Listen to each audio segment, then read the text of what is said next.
നാരായണം നമസ്കൃത്യ നരം ചൈവ നരോത്തമം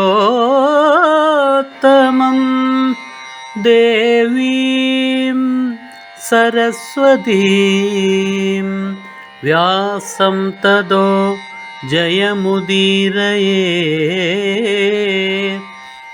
അർത്ഥശാസ്ത്രമിദം പുണ്യം ധർമ്മശാസ്ത്രമിദം പരം മോക്ഷശാസ്ത്രമിദം പ്രോക്തം വ്യാസേനാമിത ബുദ്ധിനാ.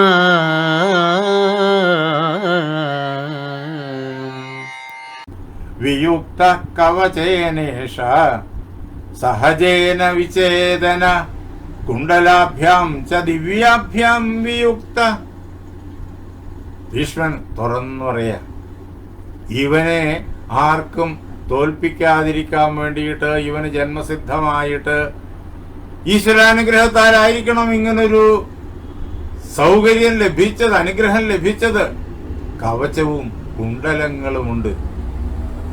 ഇത്രയും കാലം അവൻ അത് ധരിച്ചു നടന്നു. ഇപ്പോഴോ അവൻ അതിനെ നഷ്ടപ്പെടുത്തി. ഇപ്പോൾ അവന്റെ സുരക്ഷ, ഇതുവരെ ഉറപ്പായിരുന്ന സുരക്ഷ ഇല്ലാതായി. കർണന്റെ സുരക്ഷ ഇല്ലാതായി കഴിഞ്ഞാലോ പിന്നെ കർണനാൽ രക്ഷിക്കപ്പെടുന്ന ദുര്യോധന്റെ സുരക്ഷയ്ക്ക് എന്തുറപ്പ്? കർണൻ തന്നെ സുരക്ഷിതനല്ലെങ്കിൽ ദുര്യോധൻ അപകടത്തിലാണ് എന്ന് വ്യക്തം. ഒരിക്കലും കവചകുണ്ടലങ്ങളെ ഇങ്ങനെ നഷ്ടപ്പെടുത്താൻ പാടില്ലാതിരുന്നു. ഒരിക്കലും ഒരു യോദ്ധാവ് അത് ചെയ്യാൻ പാടില്ല. എന്ന് മാത്രമല്ല, രാജാവിനെ ദുര്യോധനെ രക്ഷിക്കുക എന്നുള്ള മുഖ്യ ചുമതല ഏറ്റെടുത്തിരിക്കുന്ന ആളിന് ഒരിക്കലും അങ്ങനെ ചെയ്യാനുള്ള സ്വാതന്ത്ര്യമേ ഇല്ല. അത് ദാനധർമ്മമല്ല, അത് അഹന്തയാണ്, ദംഭമാണ്. അങ്ങനെ കവചകുണ്ടലങ്ങൾ നഷ്ടപ്പെടുത്തി. അത് ഇവനെ രഥിയായി പോലും കണക്കാക്കാൻ അനുവദിക്കുന്നില്ല.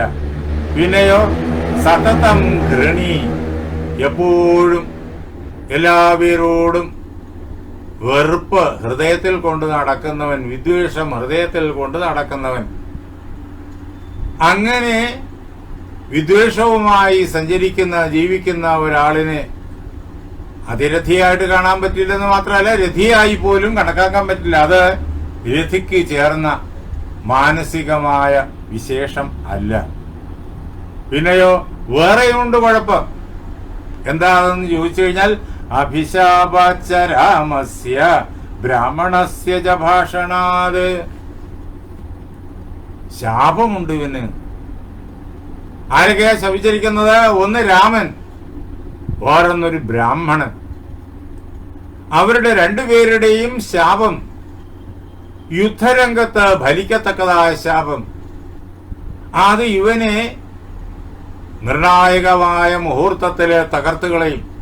അതുകൊണ്ടും ഇവനെ രഥിയായി പോലും കണക്കാക്കാൻ പറ്റില്ല. രഥിക്ക് പോലും അത്തരം സന്ദർഭങ്ങളെ അതിലംഘിക്കാനാകും ഇവന് സാധിക്കില്ല. കാരണം ഇവൻ ഈ ശാപത്താൽ ബദ്ധനായി പെട്ടുപോകും.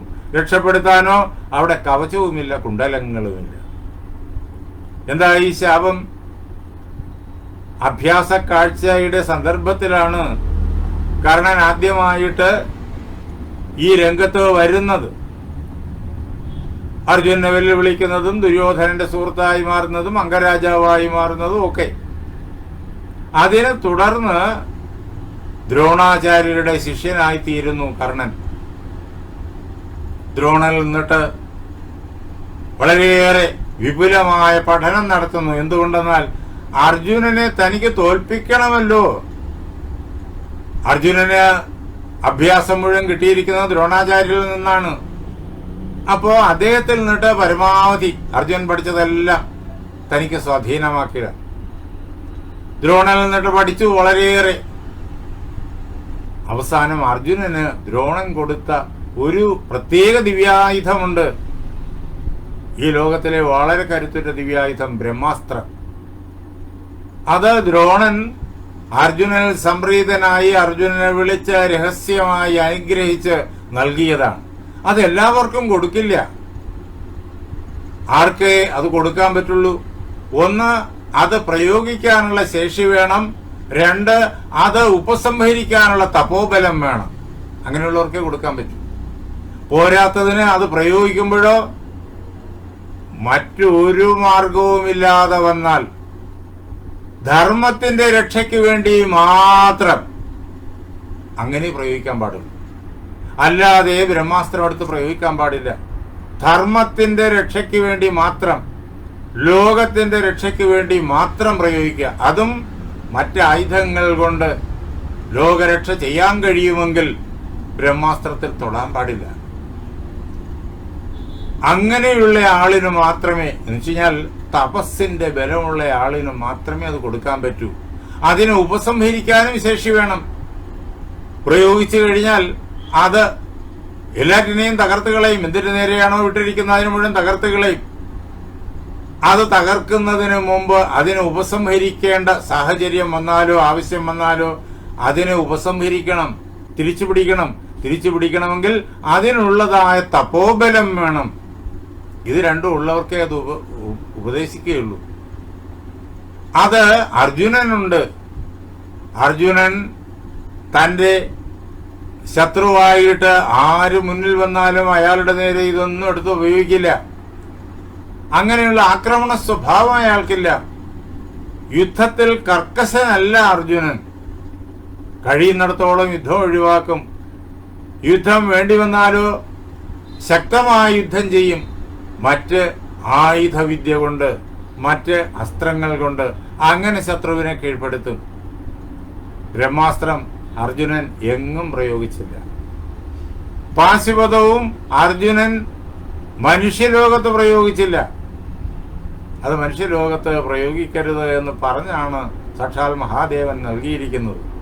മനുഷ്യലോകത്ത് അതും പ്രയോഗിച്ചില്ല. ഇല്ലെങ്കിൽ പാശുപതം ഒന്നുകൊണ്ട് മാത്രം കവചവരുടെ 11 അക്ഷൗഹിണികളെയും ഒറ്റ നിമിഷത്തിൽ തീർക്കാമായിരുന്നു. അത് കയ്യിലുണ്ട്, പ്രയോഗിച്ചില്ല. ബ്രഹ്മാസ്ത്രമുണ്ട്, പ്രയോഗിച്ചില്ല. ബ്രഹ്മാസ്ത്രം പ്രയോഗിച്ചത് എപ്പോഴും ചോദിച്ചു കഴിഞ്ഞാൽ അത് അശ്വത്ഥാമാവിന്റെ നേരെ. ആ സന്ദർഭം എല്ലാവർക്കും അറിയാം. മഹാഭാരതത്തില് വളരെയേറെ സങ്കീർണമായ ഈ യുദ്ധം അവസാനിച്ച ശേഷവും പിന്നെ തുടർന്ന് നടന്ന ഉറക്കറയിലെ കൂട്ടക്കൊലയുടെ തുടർച്ച. അങ്ങനെ സൗപ്തിക പർവ്വത്തിലാണ് നമ്മളത് കാണുക. യുദ്ധം ജയിച്ചതിന് ശേഷം പാണ്ഡവന്മാര് സുഖമായി ഉറങ്ങുന്നു. അവർ 5 പേരും കൃഷ്ണൻ സാത്വികയും മാത്രം പടകുടീരത്തിലില്ല. പാണ്ഡവരുടെ മക്കളെല്ലാം പടകുടീരത്തിലുണ്ട്. ആ സമയത്താണ് അശ്വത്ഥാമാവും കൃപരും കൃതവർമാവും കൂടി ഉറങ്ങിക്കിടക്കുന്നവരെ മുഴുവൻ കൊല്ലുന്നത്. അതിന്റെ ഫലമായിട്ട് അശ്വത്ഥാമാവിനെ ഓടിച്ചിട്ട് പിടികൂടുകയാണ് പാണ്ഡവർ. ആ അവസരത്തിൽ അശ്വത്ഥാമാവ പാണ്ഡവായ എന്ന് പറഞ്ഞ് ബ്രഹ്മാസ്ത്രം തൊടുത്തു. പാണ്ഡവന്മാരില്ലാതാകട്ടെ അതിനു വേണ്ടിയിട്ട് ബ്രഹ്മാസ്ത്രം തൊടുത്തു. തന്റെ വിരോധം തീർക്കാൻ വേണ്ടിയിട്ട് ബ്രഹ്മാസ്ത്രം തൊടുത്തു.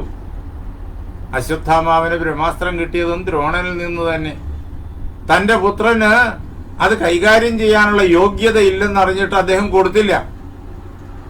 ഏറെക്കാലം അശ്വത്ഥാമാവ് നിർബന്ധിച്ച് താൻ ജീവിതം ഉപേക്ഷിക്കും എന്ന് വരെ പറഞ്ഞ് അങ്ങനെ നിർബന്ധിച്ച് വാങ്ങിച്ചതാണ്. കാരണം അർജുനനുള്ളതായ സ്വഭാവ ഗുണം അശ്വത്ഥാമാവിനില്ല.